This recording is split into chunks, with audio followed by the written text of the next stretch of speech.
Good morning. My name is Karen Brodeur, and I'm a program manager for the Cooperative Housing Federation of Canada. CHF Canada is a national organization. We provide advocacy, support, and education to over 900 housing cooperatives in Canada. I'm also currently enrolled in the St. Mary's Masters of Management Cooperatives and Credit Unions program in my final year. Today, it's my pleasure to introduce our next speaker. Vera Zamagni is a senior adjunct professor of international economics and chair and professor of economic history from the University of Bologna. She earned her PhD in economic history from the University of Oxford in the UK and a laureate in history and philosophy from the Catholic University of Milan in Italy.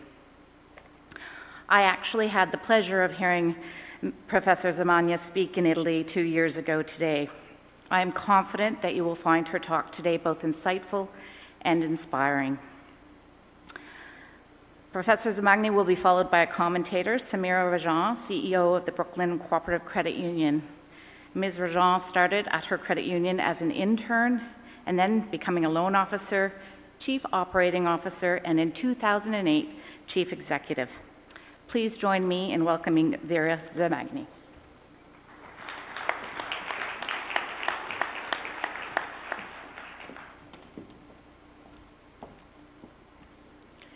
Good morning, everybody, and I thank the organizers to have invited me.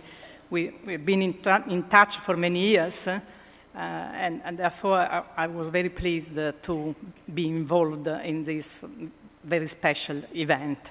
Actually, I've been concerned with studies on the cooperative movement for the past 20 years at least.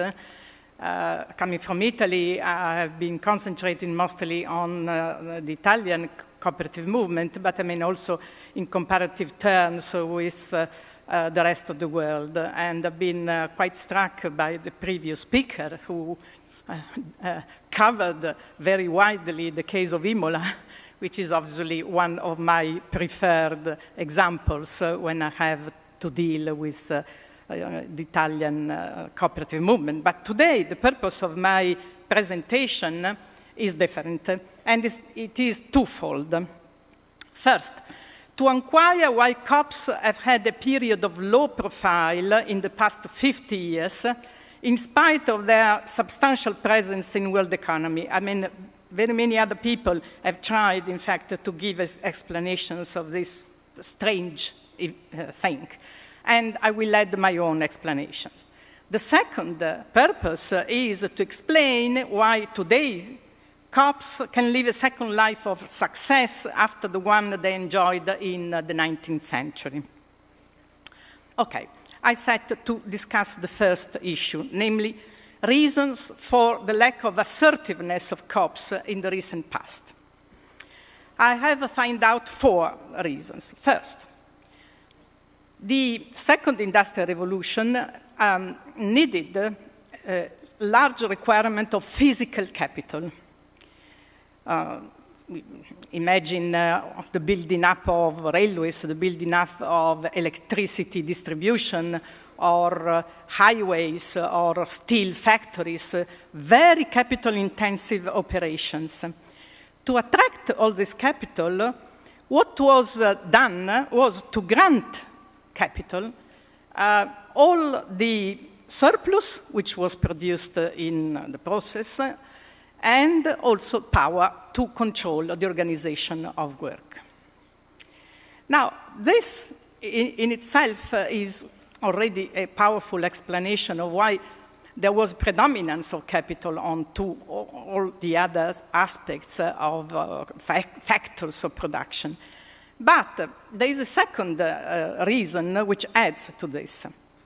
Having this very large accumulation of money, which was possible precisely because all the surplus in the process of production was granted to the capitalist, capitalists could, in fact, support, in a way, finance all the instruction activities, education activities of countries, put up universities that would study how best manage a company which was a capitalist company, And also, they could support ideology in favor of this approach to business and produce legislation, which was a legislation only taking into consideration the capitalist business as business. All the rest was not considered anymore business. Indeed, we have a number of codes in countries, including my own, Italy, which define a company as the one that maximizes for profits for shareholders. The definition is like this, and therefore all others that don't do it are not business. So the power, the financial power that they gathered was employed in organizing society and also particularly the educational level and the legislation in favor of this.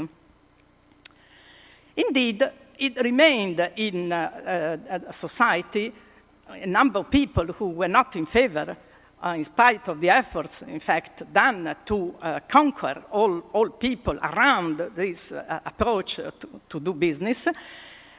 But these people developed an alternative which also proved not favorable to cooperation and in general to a different approach for another reason. And this alternative approach that was developed was a statist, an etatist approach, namely to substitute capital with the state.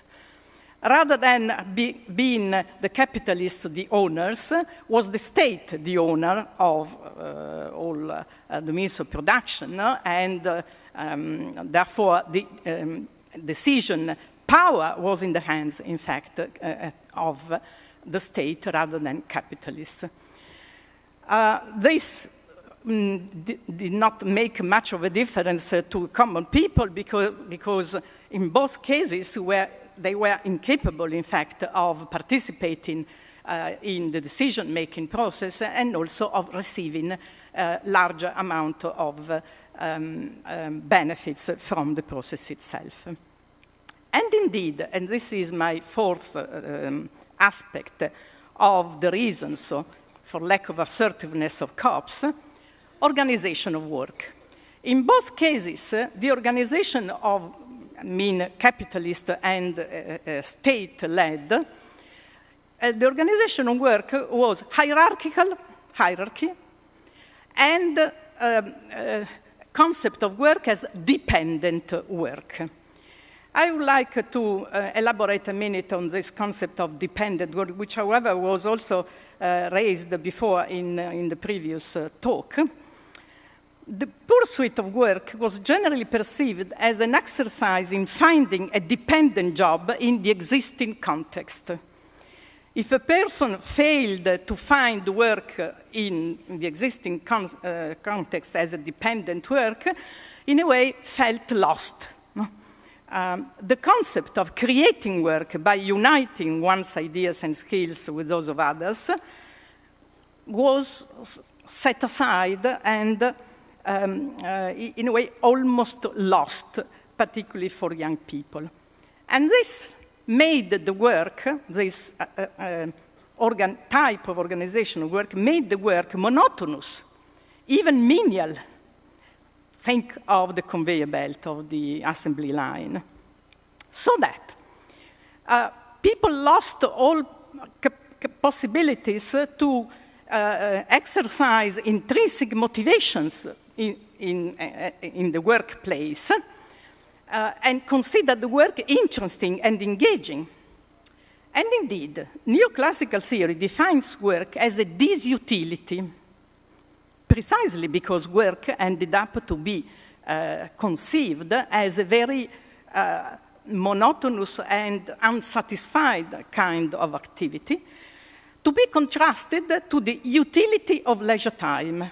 And therefore, we have this paradox that according to such theory, an individual only realizes him or herself during leisure time, perceived as a time for voluntary work and for switching off from daily routine, contradicting the real and important concept of work, which is the capability of realizing one's talents and contributing to the progress and the well-being of society.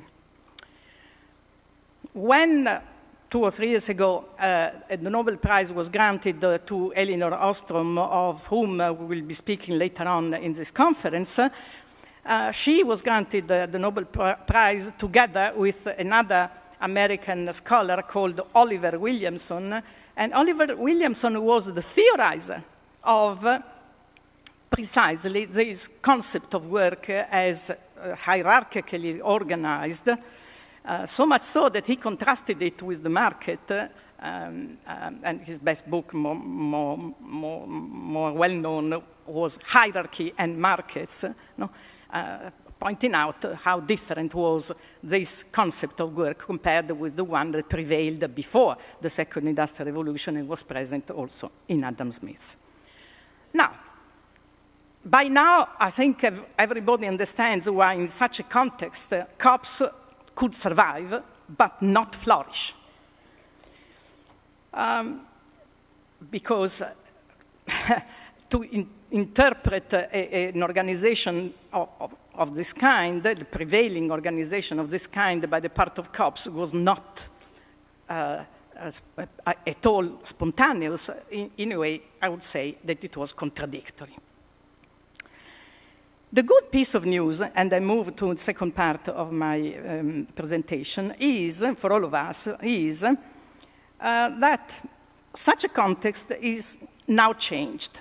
And the cooperative movement should take this opportunity to move forward, no longer as an inferior company, inferior to the hierarchical and so on and so forth that I have described before, aiming at a niche position in the world of business and not even being considered business, as I mentioned before, but instead as a form of enterprise more adequate to the present-day requirements.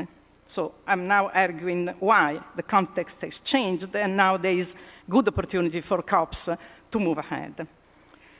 First of all, we all know the Soviet Union has disappeared, and with it, the etatist alternative to capitalism is no longer something on which people could count. You know, all the people who were progressive, socially minded, and so on, when this alternative was in place, often was enticed, was persuaded to go in the direction of having the state, to produce better living for the people. But today, this has been set aside. Number two, standardization has been challenged by the rise of different cultures, diversification of products, customization of products, and we are in a world in which, in fact, there is an increasing demand of quality rather than quantity, and therefore quality being a concept which is much less standardized does not lead in itself as much as quantities to an organization which is based on economies of scale, on very large scale, and therefore an almost inevitable hierarchical organization. And number three, especially this change in context is produced by the rise of services, in which the process of production is fundamentally different from manufacturing. In services, the supplier works in presence of the client and must interact with the client and individualize, customize the good or service in such a way as really to try and interpret the very specific and personal needs of the client. This is better done if the suppliers have intrinsic motivations to their jobs. my husband Stefano spoke of intrinsic versus extrinsic motivations. Maybe I can add something on this. Intrinsic motivations have to do with the capability to have an attachment, an involvement in the aims of what one does, and not only just to produce energy and carry on a very routine job. But intrinsic motivation can be practiced only if the company one works with supports, allows identification of the worker, involvement of the worker, as has been explained also this morning by the previous speakers, and certainly COPs have a comparative advantage here. Not all service activities are of this type. Say, transportation, for instance, is certainly not a service that in many cases coincide with this approach, but finance, certainly, because there is an involvement, social services, health, assistance, but also all the activities connected with tourism and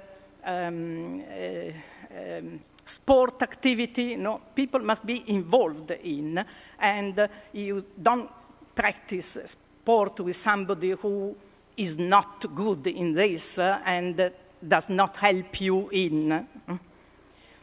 Now, these are the basic reasons why today the context is changing quite substantially, but there are additional ones.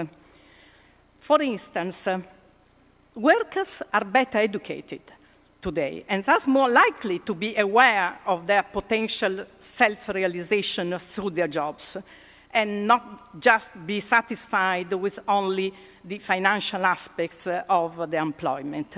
And again, the cooperative is a form of enterprise whose members may identify with its aims, as I was saying before, and therefore producing this involvement that is in the demand of work of many workers today, as we've heard also this morning. A second possible addition concerns innovative capabilities. Reaching technical and productive frontiers requires an innovative capacity to broaden those same frontiers, and thus, again, calls for workers to be more actively and creatively involved.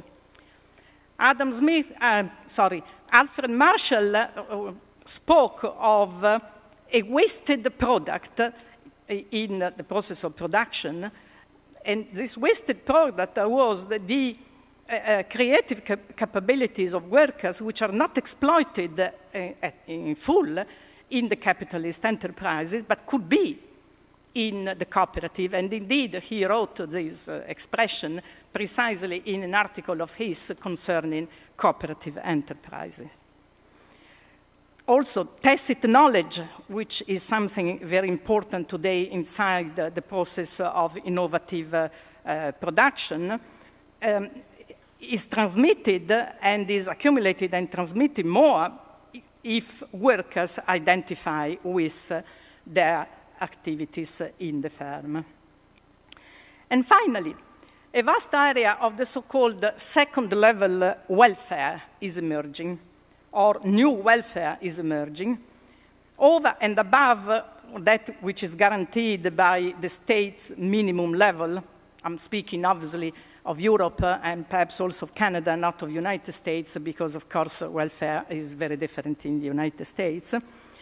But in our countries, there is the realization that the state cannot cover all the needs, welfare needs of the population, precisely because they are diversified, quality, and so on and so forth. And therefore, there is in increasing awareness of the fact that additional things must be produced by the private sector, but cooperatives are in much better position to do this because they, in a way, control the costs, but especially because they're better able to produce intrinsic motivations in their workers and therefore produce better services for people. So a new context is opening up, and cooperatives should be ready to take up these new opportunities. But before closing, a final thought I want to convey here. In most services, as well in the highly customized manufacturing and agricultural production, which work for quality and not quantity, size of companies must, in general, remain small to medium size.